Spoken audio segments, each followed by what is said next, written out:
तो हेलो दोस्तों, कैसे आप सभी के सभी। आशा करता हूँ सभी के सभी अच्छे होंगे। और मैं आज आपको अब क्या पढ़ा रहा हूँ। देखो, इंट्रोडक्शन मैंने आपको कंप्लीट कर दिया है और आज मैं आपको बता रहा हूँ मानव नेत्र के बारे में। ठीक है। अब मानव नेत्र एक अच्छा टॉपिक है इस चैप्टर के, है ना। तो अब सबसे पहले आपको डायग्राम समझना है। देखो, डायग्राम पे हंसना मत। अभी इतनी ही अभी बोर्ड पे क्या है कि इतनी आदत नहीं है बनाने की। ठीक है, वैसे कॉपी में भी इतना अच्छा नहीं बनता है ना।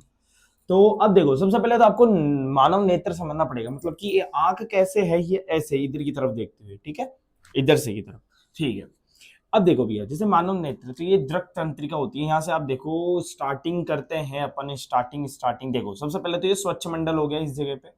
ठीक है। फिर इसके अंदर देखो, ये होता है ना, ये यहाँ पे ये इसे पारितारिका कहते हैं। ये पुतली हो ही गई। यहाँ नेत्रोद होता है। क्रिस्टलीय लेंस ये होता ही है।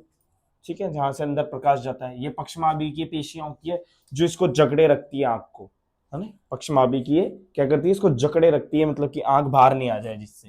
ठीक है ना, एक तरीके से यू आकार का होता है ये। ठीक है, ये दृष्टि पटल हो गया। और ये क्या, दृक तंत्रिका हो गई। और बीच में क्या भरा रहता है, एक द्रव भरा होता है जिसे क्या बोलते हैं, कचाप द्रव बोलते हैं। ठीक है भाई, ये चीज समझ में आई। अब देखो, मैंने आपको पता है ये मानव नेत्र के बारे में बहुत है आपके पास, है ना, क्लास 10th में। बट अब मैंने आपको ये कैसे बताया है कि अगर आपको मानो कुछ भी याद नहीं हुआ और लास्ट टाइम में अभी आपको याद क्या रखना है। आपको डायग्राम हो गया। डायग्राम के बाद में देखो, मानव नेत्र कैमरे की तरह एक तो व्यवहार करता है। मानव नेत्र कैमरे की तरह ही व्यवहार करता है। ठीक है। अब देखो, इसमें 3 परतें पाई जाती है। कितनी परतें होती है, 3 परतें होती है। अब देखो, इसको ऐसे ही शॉर्ट नोट में याद करा करो। बाहरी परत क्या काम में आती है, देखो, ये पहली बात तो दृढ़ होती है, अपारदर्शी होती है और मजबूत होती है। अपारदर्शी का मतलब क्या होता है, आर पार नहीं, है ना। ठीक है। परत को दृढ़ पटल भी कहते हैं, ये बात ध्यान रखना, बाहरी परत। बोलो, ये चीज क्लियर है। उसके बाद है मध्य वाली। मध्य में क्या होती है, रक्त कोशिकाएं होती है।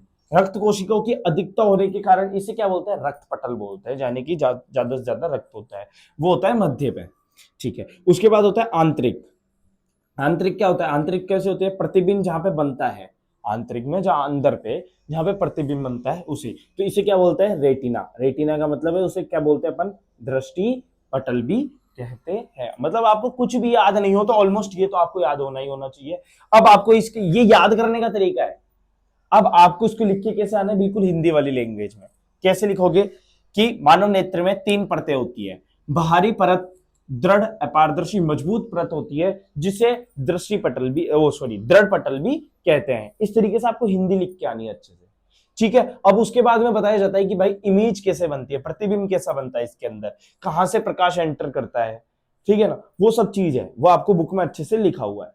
ठीक है। अगर ये वीडियो पसंद आई हो तो वीडियो को लाइक करना। मैंने आपको ऐसी जानकारी दे दी, आपको कुछ भी याद नहीं हो तो आप ऑलमोस्ट ये तो लिख के आ सकते हो मानव नेत्र में। ठीक है। अगर वीडियो पसंद आए तो वीडियो को लाइक करना है और चैनल को जो है जरूर सब्सक्राइब करना है। Thank you so much for watching this video. Thank you.